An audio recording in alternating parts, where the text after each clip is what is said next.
Afternoon and a very warm welcome. You're watching WION World is One with me, Alison Grange. Now, before we start off, we want to urge our viewers to follow all the rules of the national lockdown put in place by the Indian government. Stay home, stay safe and save lives. Practice social distancing. Do not indulge in panic buying. The supply of essential services has been assured. There is no need to queue up outside shops because even that risks your lives and those of others. Now, let's cross straight to New Delhi, where we are coming to you live from the Health Ministry with the daily update. कि ये जो कोई predict नहीं कर सकता कि कहां पे ये प्रॉब्लम हो सकती है, किस जिले में, किस शहर में, ये किसी को पता नहीं है।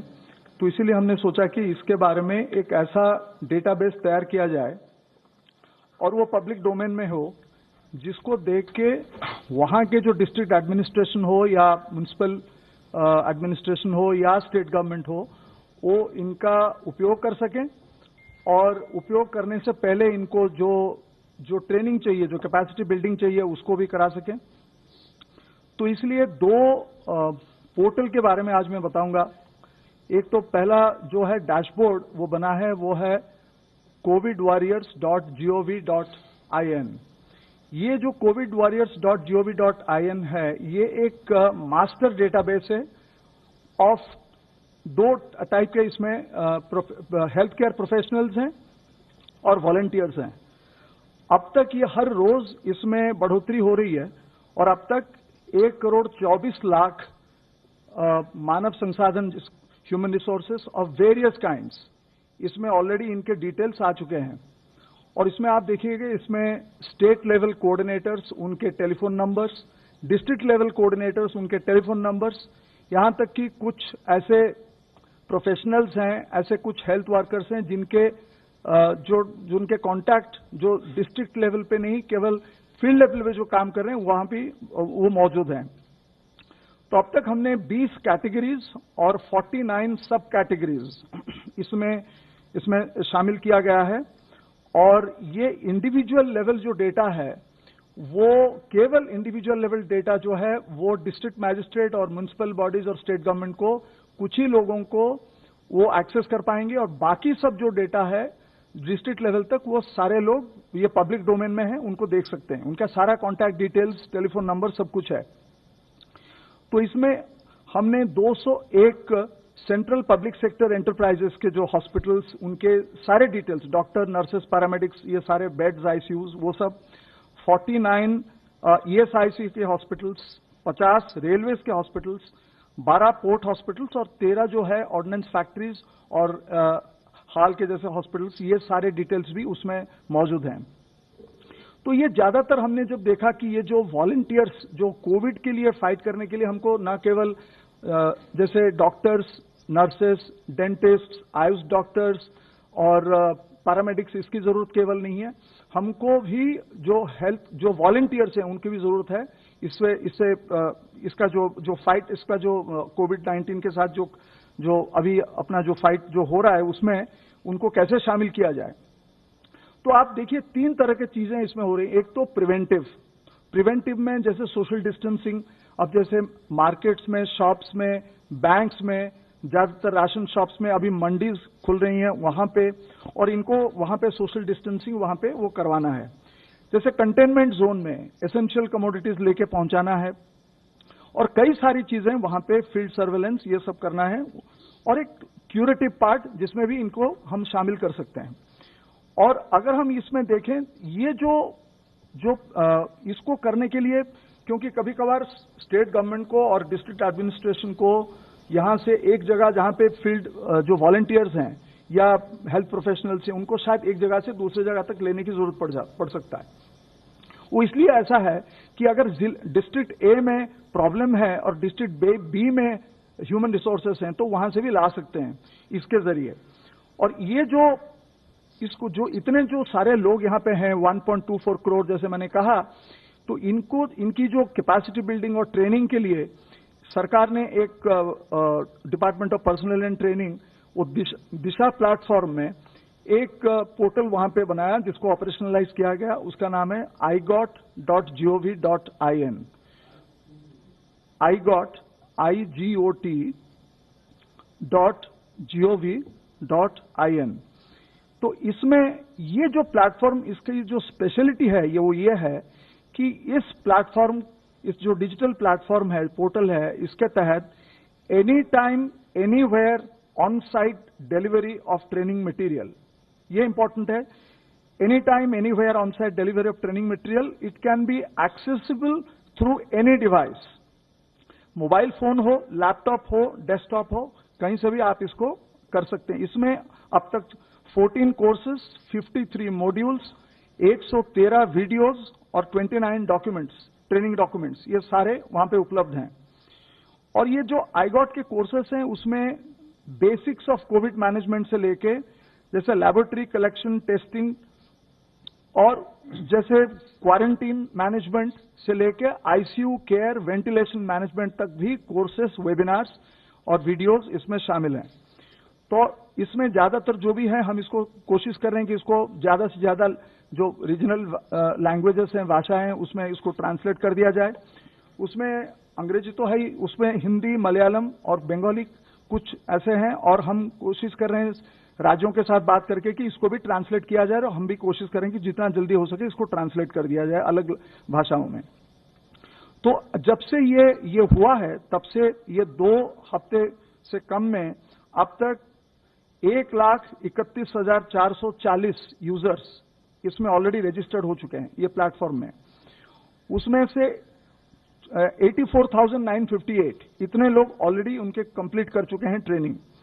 और ये जो अलग अलग अगर आप देखें फील्ड में, अगर आप देखें अब तक जो वॉलंटियर सब काम कर रहे हैं, जिनको कि डायरेक्ट कोविड जो हेल्थ प्रोफेशनल्स हैं उनके से अलग से, अगर इंडियन रेड क्रॉस में आप देखें 40,000 वॉलंटियर्स 550 डिस्ट्रिक्ट में वो काम कर रहे हैं। अभी करीब करीब 3,500 एनसीसी कैडेट्स और 553 एनसीसी स्टाफ 16 राज्यों में और 3 यूनियन टेरिटरीज में 68 जिले में वो लोग अभी काम कर रहे हैं। और 47,000 कैडेट्स जो हैं ऑलरेडी एनरोल हो चुके हैं एंड अभी उनको तैनात किया जा सकता है एनी टाइम। एक्स सर्विसमैन, उनमें से अगर आप देखें तो 1,80,000 एक्स सर्विसमैन को आइडेंटिफाई किया गया है सैनिक बोर्ड्स के द्वारा डिप्लॉयमेंट के लिए। उसमें से 6,303 ऑलरेडी डिप्लॉयड हो चुके हैं पंजाब, तमिलनाडु, असम, छत्तीसगढ़। उसमें community surveillance, supporting police administration, mandis के लिए और कई जगह के लिए। 15,000 आयुष प्रोफेशनल्स, आयुष के लिए भी वो बने हैं, क्वारंटीन मैनेजमेंट कैसे करेंगे ये सब के लिए ट्रेनिंग मॉड्यूल्स। उनको करीब करीब 15,000 आयुष प्रोफेशनल्स को 15 स्टेटों में और 2 यूनियन टेरिटरीज में अब तक डिप्लॉय कर वो किए गए हैं।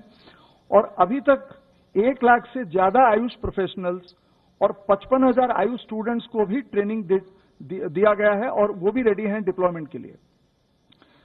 अगर आप NYKS नेहरू युवक केंद्र जो संस्थान है और NSS है, उनमें अगर वॉलंटियर्स को देखें तो 27 लाख वॉलंटियर्स अब तक काफी जो स्टेट्स में और यूटीज में अभी वो लोगों को, सिविक अथॉरिटीज को अभी हेल्प कर रहे हैं। जैसे लॉकडाउन को कैसे ऑब्जर्व किया जाए, markets, banks, public places, mandi operations, providing food, grocery, medicine to the needy, quarantine families और सैनिटेशन ड्राइव्स में, कंट्रोल रूम में डिस्ट्रिक्ट को। और सबसे बड़ी बात, इस दौरान 18 लाख से ज्यादा नए वॉलंटियर्स इसमें शामिल हुए हैं। पहले जो थे उससे 18 लाख ज्यादा, अभी लास्ट करीब करीब 1 महीने में 18.43 लाख, 18 लाख से ज्यादा न्यू वॉलंटियर्स ज्वाइन किए हैं। उनमें से करीब करीब 42 लाख जो वॉलंटियर्स वो आरोग्य सेतु डाउनलोड किए हैं और वो भी कोशिश कर रहे हैं कि अपने जो जिनको जानते हैं उस एरिया में सबको बता के आरोग्य सेतु को डाउनलोड करें, और जो बुजुर्ग जो लोग उनको कैसे देखभाल किया जाए उनसे भी वो अभी उसमें काम पे वो लगे हुए हैं। तो ये जो कहना यही है, तात्पर्य यही है कि ये एक महत्वपूर्ण बात है कि ये जो वॉलंटियर्स हैं और जो हेल्थ प्रोफेशनल्स हैं उनको एक ही जगह वन स्टॉप सोल्यूशन जैसे कहते हैं शॉप ये है, और इनको हम कैपेसिटी बिल्डिंग करके जैसे as per the requirement of the district and the urban local body इनको तैनात किया जा रहा है। धन्यवाद। धन्यवाद। गृह मंत्रालय के प्रवक्ता से प्लीज।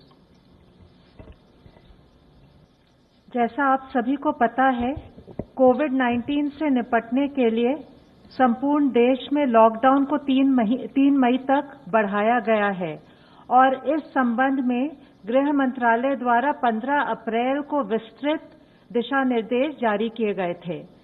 इन दिशा निर्देशों के अंतर्गत 3 मई तक संपूर्ण देश में कुछ गतिविधियों पर आवश्यक तौर पर रोक लगाई गई थी, परंतु साथ ही जो क्षेत्र हॉटस्पॉट्स तथा कंटेनमेंट जोन में नहीं है, विशेषकर ग्रामीण क्षेत्र, वहां पर अर्थव्यवस्था की दक्षता तथा कृषि कार्यों को कार्यात्मक बनाए रखने के लिए 20 अप्रैल से कुछ एडिशनल एक्टिविटीज की अनुमति दी गई है।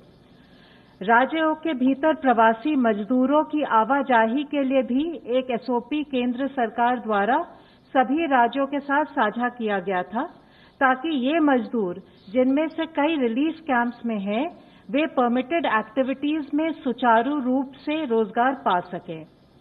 गृह मंत्रालय राज्य सरकारों के साथ मिलकर लॉकडाउन नियमों के सख्ती से अनुपालन को निरंतर मॉनिटर कर रही है।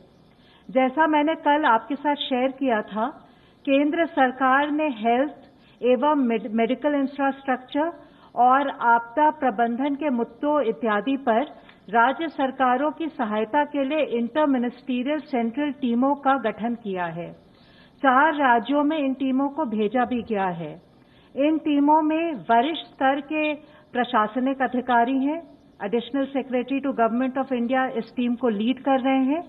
इसके अलावा सीनियर पब्लिक हेल्थ स्पेशलिस्ट तथा नेशनल डिजास्टर मैनेजमेंट अथॉरिटी के सीनियर अफसर भी इस टीम में शामिल हैं।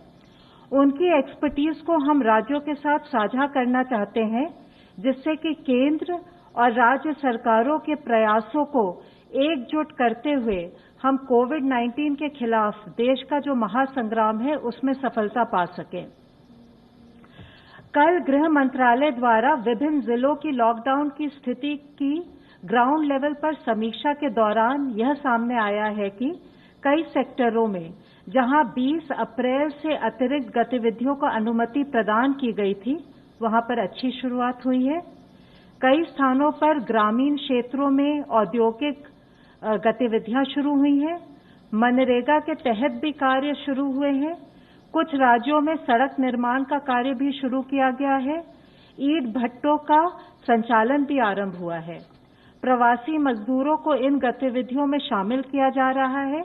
हमें ये भी जान के खुशी हुई है कि ग्रामीण लोग जागरूक हैं और कई स्थानों पर मास्क और गमछा पहन रहे हैं।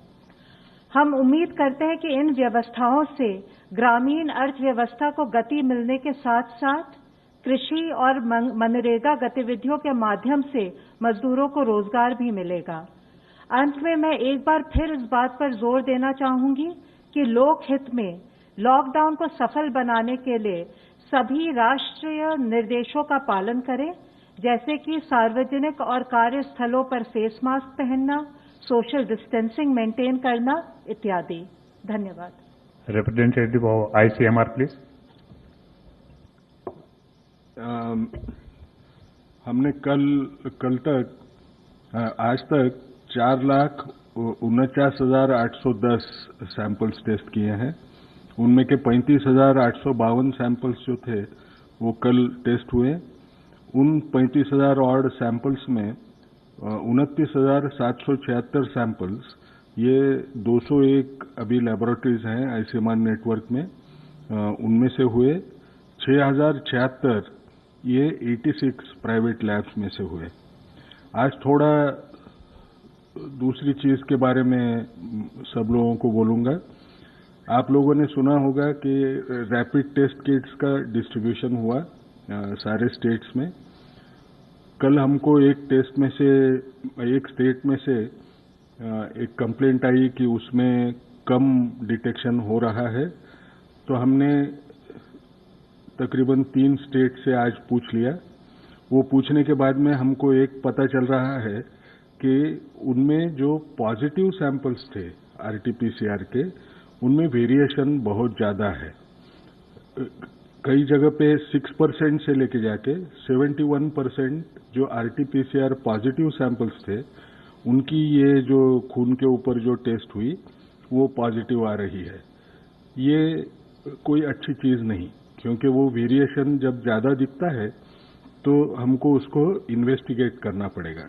इसके बावजूद भी कि वो फर्स्ट जनरेशन एलाइजा है जैसे मैंने बार बार आपको समझा के बोला था, फर्स्ट जनरेशन जो टेस्ट होती है, नई टेस्ट जब आती है तो उसमें वेरिएशंस दिखते हैं, वो थोड़ी क्रूड फॉर्म में आती है। और जैसे बार बार बोल रहा हूं, सिर्फ 3.5 महीने हो चुके हैं ये बीमारी को।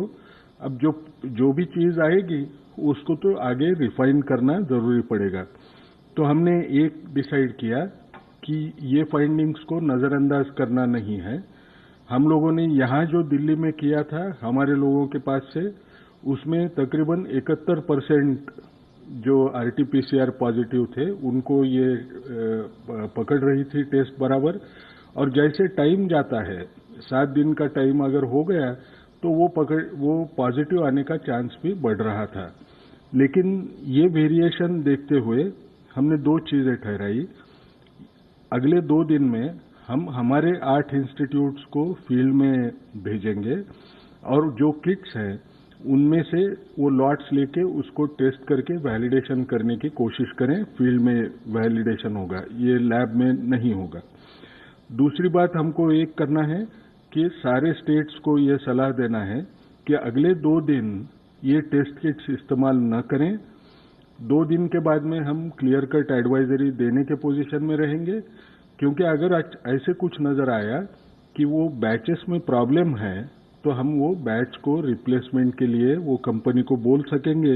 इसलिए सबने इस वक्त तो भी वो टेस्ट किट इस्तेमाल 2 दिन ना करें और अगले 2 दिन में हम जो भी सही जो रिजल्ट्स आते हैं वो आपको बताएंगे और राज्यों को भी बताएंगे। Representative of the Health Ministry, please. Chairperson empowered committee, उन्होंने हमें एचआर को कैसे हम अपग्रेड कर रहे हैं उसके बारे में बताया। इन कंटिन्यूएशन अब तक देश में 3,252 लोग जो हैं वो क्योर हो चुके हैं। कल सबसे ज्यादा संख्या में 705 लोग रिकवर हुए हैं, क्योर हुए हैं, and it takes our recovery percentage to 17.48%। कल से टोटल 1,336 एडिशनल कंफर्म केसेस आए हैं, which takes our confirm cases to 18,601। इससे पहले जैसे हम लोगों ने बताया है कि 3 डिस्ट्रिक्ट थे जिस पर पिछले 28 दिनों से केसेस नहीं आए हैं, उसमें एक और नया जिला अब प्रतापगढ़ इन राजस्थान ऐड हुआ है। इसके साथ ही टोटल 61 डिस्ट्रिक्ट्स हैं देश में, 23 स्टेट्स और यूनियन टेरिटरीज में, जहां पिछले 14 दिनों से कोई केस नहीं आया है।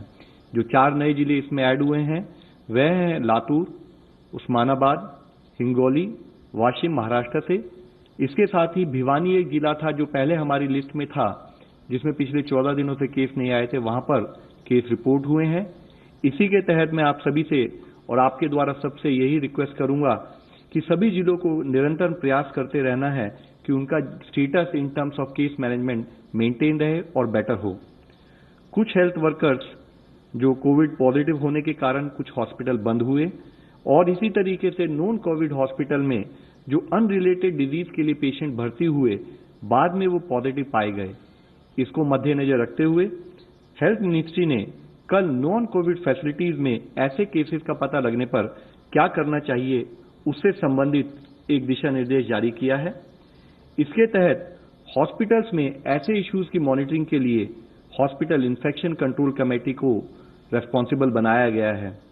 यह कमेटी इंश्योर करेगी कि उस हॉस्पिटल के health care worker infection prevention और कंट्रोल गाइडलाइंस पर प्रॉपरली ओरिएंटेड हों।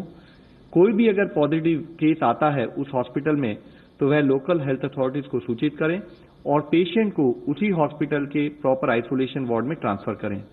अगर ऐसा कोई पेशेंट पाया जाए तो उसको इमीडिएटली मास्क लगाया जाए और एक डेडिकेटेड हेल्थ वर्कर ही उस केस को अटेंड करे, और जब वह अटेंड करे तो वह भी रिक्वायर्ड प्रिकॉशंस ले। साथ ही बेस्ड ऑन क्लिनिकल स्टेटस अगर जरूरत है तो इमीडिएटली उस पेशेंट को स्टैंडर्ड प्रोटोकॉल के तहत उसको डेडिकेटेड कोविड फैसिलिटी में ट्रांसफर किया जाए और इस फैसिलिटी को डिसइंफेक्ट किया जाए। इस फैसिलिटी में वह पेशेंट जिसके कांटेक्ट में आया है उन सबको क्वारंटाइन किया जाए और 14 दिन तक फॉलो किया जाए। उसके जितने भी क्लोज कॉन्टैक्ट्स हैं उनको हाइड्रोक्सिल क्लोरोक्विन प्रोफाइलैक्सिस ट्रीटमेंट पर 7 हफ्ते के लिए उनको रखा जाए। यह सावधानी बरती जाए कि जो भी कॉन्ट्रा इंडिकेशंस हैं हाइड्रोक्सिल क्लोरोक्विन के, उनका ध्यान में रखते हुए उन्हीं पर्टिकुलर लोगों को प्रोफाइलैक्टिक ट्रीटमेंट दिया जाए जो उसके लिए एलिजिबल हैं। अगर इसी सिचुएशन में किसी पेशेंट के साथ साथ कोई हेल्थ केयर वर्कर भी अगर इन्फेक्ट होता है तो उसको रोस्टर से हटाते हुए उसके कॉन्टैक्ट्स को भी 14 दिन के लिए क्वारंटाइन किया जाए और उसको प्रॉपर और इफेक्टिव ट्रीटमेंट प्रोवाइड किया जाए। इन अस्पतालों में ऑपरेशन की कंटिन्यूटी बना रहना जरूरी है, तो जिसके तहत इन अस्पतालों में एक कंटिजेंसी प्लान बनाना चाहिए, उसी हिसाब से स्टाफ का रोस्टर बनाना चाहिए। साथ ही जिस अस्पताल में इस टाइप के पॉजिटिव केसेस आए वहां पर किस टाइप की क्लस्टरिंग ऑफ केसेस नोट की गई या किस लेवल तक ये हॉस्पिटल इन्फेक्ट हुआ या किस टाइप के पेशेंट वह हॉस्पिटल ट्रीट करता है कि सीवियर या क्रिटिकल पेशेंट्स को ट्रीट करता है, उसके आधार पर हॉस्पिटल अथॉरिटीज निर्णय लें और एडिक्वेट डिसइंफेक्शन के बाद वह अपनी फंक्शनिंग स्टार्ट कर सकते हैं। यदि फिर भी पॉजिटिव केस आ रहे हैं तो वह पर्टिकुलर सेक्शन जहां पर कि वह पॉजिटिव केस आए हैं उसको टेम्परेरी क्लोज किया जा सकता है। साथ ही इन केस की अगर वहां पर सोर्स ऑफ इन्फेक्शन इस्टेब्लिश नहीं हो रहा है या ज्यादा केसेस आ रहे हैं तो उस फैसिलिटी को कोविड हेल्थ फैसिलिटी के रूप में परिवर्तित कर उस पर कोविड से रिलेटेड केसेस पर फोकस किया जाए। इसके साथ ही इन अस्पतालों में सभी कर्मचारियों की डेली स्क्रीनिंग की जाए और हॉस्पिटल के इमरजेंसी और आउट पेशेंट डिपार्टमेंट में पेशेंट्स की ट्रायजिंग से संबंधित सभी दिशा निर्देशों का पालन भी हो। माननीय स्वास्थ्य मंत्री जी ने सभी राज्यों और यूनियन टेरिटरी के स्वास्थ्य विभाग को लिखा है और कहा है कि वह ब्लड बैंकों में ब्लड की एडिक्वेट अवेलेबिलिटी को इंश्योर करें, विशेष रूप से ब्लड डिसऑर्डर्स जैसे thalassaemia, sickle cell anaemia, haemophilia, जिसमें कि रेगुलर ब्लड ट्रांसफ्यूजन की आवश्यकता होती है, उन सर्विसेज को कंटिन्यू किया जाए। ऑनलाइन ई पोर्टल जो हमारा ई रक्त कोश एक पोर्टल है, उसके माध्यम से हर ब्लड बैंक में ब्लड ग्रुप की करंट अवेलेबिलिटी का रियल टाइम स्टेटस मॉनिटर किया जाए। साथ ही इंडियन रेड क्रॉस ने इसी संबंध में एक 24/7 कंट्रोल रूम ब्लड सर्विसेज के लिए दिल्ली में स्टार्ट किया है, जिसके फोन नंबर्स हैं 011-233-59379, दूसरा नंबर है 93-199-82104, एक और नंबर है 93-199-82105। इस फोन नंबर पर कोई भी संपर्क करते हुए अगर उन्हें ब्लड की नीड हो या उनको कोई ब्लड डोनेट करना चाहते हैं तो इस नंबर से कांटेक्ट करते हुए वह सर्विसेज हम ले सकते हैं। इसके साथ ही एक और फ्रंटियर पर हमारा एक विस्तृत रूप में कार्य चल रहा है। Council of scientific and industrial research critical ill COVID patients के मॉर्टेलिटी को कम करने के लिए ड्रग की एफिकेसी को इवैल्यूएट करने के लिए एक रैंडमाइज्ड क्लिनिकल ट्रायल शुरू कर रही है। ग्राम नेगेटिव सेप्सिस, जिसके साथ साथ क्रिटिकली इल जो कोविड-19 के पेशेंट्स हैं, उनमें एक ऑल्टर्ड इम्यून रेस्पॉन्स होता है जो उनके साइटोकाइन प्रोफाइल में मैसिव चेंजेस लेके आता है। इस ड्रग के द्वारा टेस्टिंग बॉडी के इम्यून सिस्टम को मॉड्यूलेट किया जा सकता है, यह पाया गया है, जिससे कि साइटोकाइन स्टॉर्म इनहिबिट होता है और मॉर्टेलिटी इन कोविड-19 केसेस और उसकी रिकवरी कम होती है और उसकी रिकवरी बेटर होती है। कोविड-19 और ग्राम नेगेटिव सेप्सिस से सफरिंग पेशेंट्स की इस क्लिनिकल कैरेक्टरिस्टिक की सिमिलैरिटी को नोट करते हुए ड्रग कंट्रोलर ऑफ इंडिया ने इसकी ट्रायल की मंजूरी दे दी है और जल्द ही यह ट्रायल मल्टीपल हॉस्पिटल्स में शुरू की जाएगी। इसके साथ ही डिपार्टमेंट ऑफ बायोटेक्नोलॉजी ने medical equipment, diagnostics, therapeutics, drugs और वैक्सीन के डेवलपमेंट के लिए कोविड-19 कंसोर्शियम पर एप्लीकेशंस को इनवाइट किया। ऐसे 500 प्रपोजल आए जिनमें प्रिलिमिनरी स्टेज में 16 को फंडिंग सपोर्ट के लिए रिकमेंड भी किया गया है। इस मल्टीफेसिटेड अप्रोच के तहत नेशनल बायोफार्मा मिशन के अंडर वैक्सीन कैंडिडेट्स जो डिफरेंट स्टेजेस में डेवलपमेंट में हैं, उनको फास्ट ट्रैक किया जा रहा है। एग्जिस्टिंग वैक्सीन कैंडिडेट्स और साथ ही नोवल वैक्सीन कैंडिडेट्स जो हैं, उनको रीपर्पज करने के लिए फंडिंग सपोर्ट दिया जाएगा। कोविड-19 के खिलाफ डीएनए वैक्सीन के डेवलपमेंट के लिए सपोर्ट प्रोवाइड किया जा रहा है। वैक्सीन कैंडिडेट्स जो यूटिलाइज करेंगे inactivated rabies vector, phase 3 human clinical trials of recombinant BCG vaccine, उन पर काम हो रहा है। मॉलिक्यूलर और रैपिड डायग्नोस्टिक किट के देश में प्रोडक्शन के लिए भी सपोर्ट प्रोवाइड किया जा रहा है। हम सबको अवगत है कि जो हमारी ये कोविड के खिलाफ लड़ाई है, यह मल्टी फ्रंट पर काम कर रहे हैं, डिफरेंट फ्रंट्स पर काम करते हुए इस लड़ाई को लड़ रहे हैं, जिसमें एक फ्रंट है सोशल डिस्टेंसिंग के द्वारा हम अवॉइड करें, दूसरी तरफ कंटेनमेंट एफर्ट्स पर काम करें, तीसरी तरफ साइंस के फ्रंटियर पर काम करते हुए एक कंबाइंड इंटरवेंशन के रूप में हमें इस लड़ाई को जीतना है। धन्यवाद। रवि सिंह, न्यूज 18।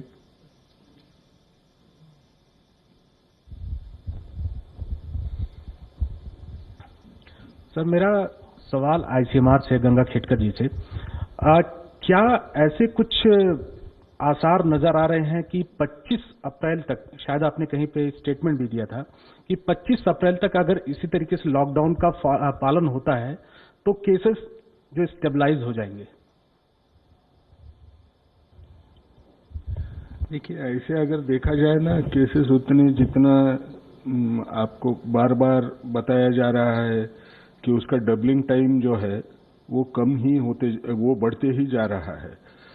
तो एक किस्म से अगर आप देखें तो नंबर ऑफ केसेस बढ़ने के लिए जो एटमॉस्फेयर चाहिए, जिस ढंग के ये चाहिए, वो कम दिखाई दे रहे हैं। अब 25 अप्रैल को कुछ होगा या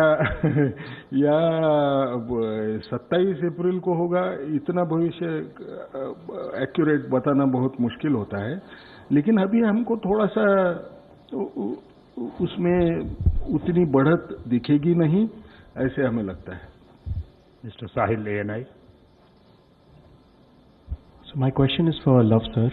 So there are patients who are suffering from HIV or cancer, but they are not having COVID.